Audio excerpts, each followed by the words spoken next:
Hey guys, what's up? This is Estelita Quintero and you are watching NILatina.com. Hello guys, it's Major with AintILatina.com, and you might have seen today's guest on Love and Hip Hop Atlanta. We have Estelita Quintero.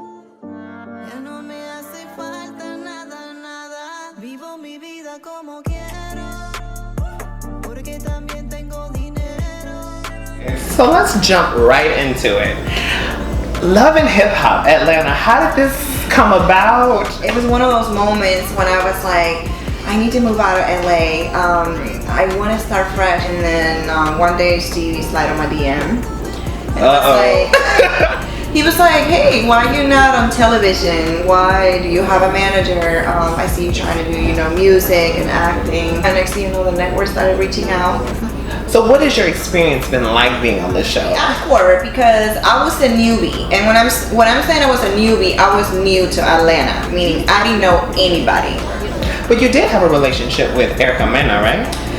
Yes, but her and I kind of fell out. But I have to say, the show really made our friendship stronger. First of all, you are a gladiator because you were very transparent about one of the reasons why you moved to the U.S. Yes. Why do you think it's so important for women who are victims of sexual assault to tell their story?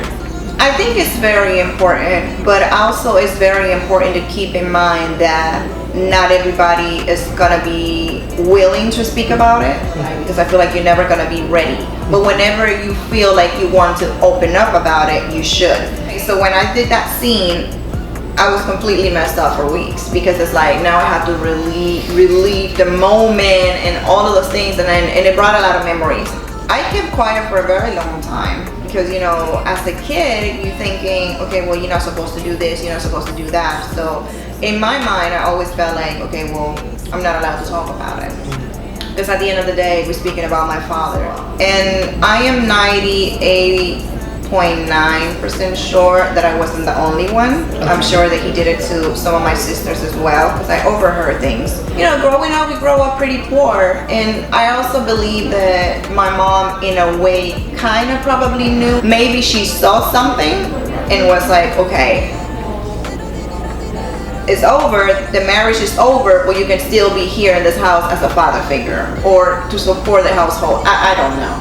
So do you have any advice for people? Do you think therapy is a good way to go about a situation like this, talking about it? I can't tell somebody, because I opened up about it and now I can inspire other people, you need to talk about it. Right. One thing I can tell you is that I'm glad that I was able to inspire other people and let them know that you're not alone.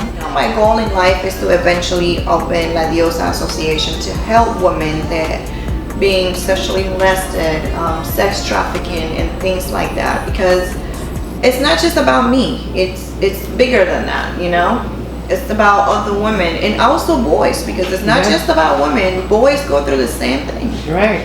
Now, as far as music, do you think that the show helped? When it comes to my music, yes, because a lot of people really didn't know that I was into music until I got on the show. So who are some of your musical influences? I grew up listening to Hector Lavoe, Celia Cruz, Frankie Ruiz, La India, a little bit of Mark Anthony. And those are the people that made it possible for artists like myself to even have a chance in this industry. So can you talk a little bit about why it's important to show Black Latinas, especially in Latin media? And it's crazy because I'm Panamanian. They're like, where's Panama? What do you mean? Panama City, Florida. And I'm like, child, don't they teach you history in school? Right. Because a lot of people don't think, like they'll see an Afro-Latino and they're like, oh, do you speak Spanish? Where do you learn Spanish? Or they think that Latino is supposed to look a certain way. Right. And it's just like, no. Every Latin country has Afro-Latinos, and the world needs to know that we do exist. My next question was, are you single? Absolutely not. I am in a relationship. I'm back with my ex-boyfriend. We've been knowing each other for 5 years. So what's different now as opposed to before with you guys' relationship? Because when we broke up, I found myself doing absolutely nothing at home, because I'm like, okay, well, I was around him 24/7. And now that we're not together anymore, I have no life. So I have to really think about what went wrong. And then when I realized that, I said, you know what? No matter what in life, whether I have children, get married, I'm never gonna stop doing what makes me happy, and I'm never gonna stop doing my career. And now that I'm doing that, and we back together, it's perfect. Thank you so much for talking with us at Ain't That Latina. This has been such a joy.